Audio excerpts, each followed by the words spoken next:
Hi everyone, welcome back again, episode 5, second to last episode. We're almost done now. Not that I'm waiting for it to end, Jesus Christ, this has been great. This episode was an hour long, so there's heaps to talk about. Let's just dive straight into it. Okay, so this episode, it doesn't waste time. We are on the pulse, okay? John Walker is legging it because he's just decapitated somebody, and then Bucky and Sam intercept. They blow everything out into a fight sequence, and they end up snapping John Walker's arm trying to get the shield off of this guy. It was really fun. Then we had this great moment where Bucky throws the shield down next to Sam because you're supposed to have it, not me, not him. Steve gave it to you. And I thought that was great. We then see John Walker facing the consequences of his actions in court, and he loses his shit. And I love it. Let's just talk about him for a second, because he's getting so much hate. And everyone's just, I hate this guy and the actor and who he is. And it's just way too far. You know the internet. This is how the internet fucking reacts to things. And I don't get it. I don't. Yeah, he's evil, but obviously from the moment you see him, he's not meant to be the replacement Captain America. I wouldn't even have to read the comics to be able to tell you that obviously he's going to be a bad guy or he's going to die at some point. Being a bad guy is even better. And I find that this guy that thinks he's right in everything he's doing and justifying all of his actions and just he believes he's right, so much more compelling to watch than someone like Carly. So for me, I don't really understand the hate. I really like this guy. The actor's doing a brilliant job at what he's supposed to be portraying, and the character is interesting to watch. After the court scene, John Walker's sitting down, and this chick with a purple streak in her hair, who knows, is just like, hey, yo, this is fine, this is cool, I can sort stuff out, and you can call me, stay in touch, I don't really care, didn't care for much of that. Then we catch up with Carly, and she's upset because, you know, one of her own died, but she's killing people without a care. And because of that, it's just, I can't stand this character, and I don't understand why other people don't. Great actress, but the character's annoying, and I don't think that's supposed to be the point. I've been over it, and I do not buy it. I just don't buy her character at all being the leader of super soldiers. Bucky heads off after the confrontation with John Walker, and meets up with Zemo because Zemo got away. Holds a gun to Zemo's head, the tension's real high. I thought that maybe, just maybe, that Zemo had some other sort of backup words or some shit that he didn't know about and was going to activate the Winter Soldier again and might have to face off against Sam in the last episode or something, which I thought would have been really cool just to see the Winter Soldier one more time. I love him. But no, Zemo is just left in the more than capable hands of the Wakandan group. My god, I'm still blanking on the name. So they take him away. I don't think we're going to see Zemo again, man. But he was fantastic while he was here. I loved everything he did, even the dancing, it was so out there. And yeah, he's for sure become a much more loved character because of this show. And the group is actually taking him to the raft, which is cool. I want to see more of the raft. I want to see the Abomination again. I want to see a lot of these things and characters that have just been gone for so long. So then Sam ventures off on his own mission with the shield to go and talk to Mr. Bradley, the older man who was a super soldier that was forgotten about. And I thought, oh, hang on, they're not going to do this thing where they're really going to force that it's all about race and diversity, and that's why he should be Captain America because he's black. But no, it takes it in a whole more realistic and grounded direction where Mr. Bradley's saying no one would want to see a black Captain America, you know what I mean? People hate us for the way we are. And I thought the scene was absolutely beautiful. I love that this show could have just started with Sam with the shield because Steve gave it to him and it could have just gone on its way. But this has taken the time, the effort, the character development to really have Sam feel like he deserves to wear that shield and should be the next Captain America.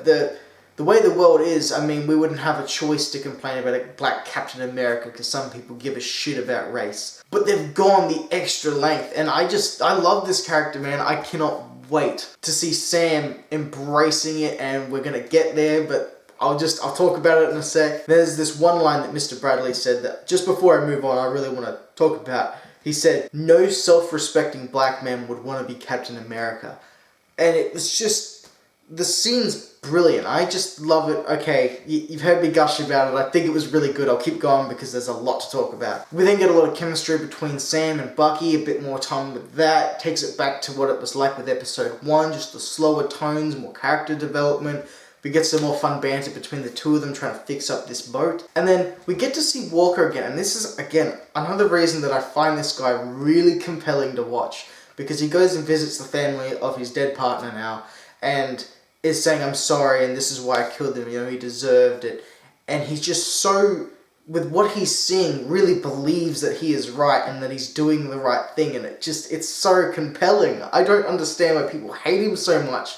He's such a lovable villain with more dimension than just, I'm a bad guy for the sake of being a bad guy. This is what us as fans have been asking for so long. Great Marvel villains. Well, we've got one now and everyone's complaining about it. We then cut back, Sam's throwing the shield around the woods and Bucky's there as well, and Sam says this line after he's thrown the shield and caught it and said this doesn't make any sense, and in context he's talking about something else, but I was immediately like, well, yeah man, that shield follows like no laws of physics whatsoever. But we get them throwing the shield back and forth. There's some brilliant dialogue shared between the two about Sam saying, Bucky, you can't just go around saying sorry because that's not making you feel better. You've got to help these people, which is brilliant. It's just great. I'm loving it. Shortly after that, we get a montage of Sam training with the shield properly. He's running, he's flipping, he's throwing that shield. He's making mistakes, but he keeps working at it, and it's the theme of the show is blaring and it's motivating. It's great. Absolutely loved it. It really does make you feel like after everything we've just seen now that he is so deserving of that shield, and I just can't wait. But when the show's at its high, what does it do? It drops back down and takes you to Carly, because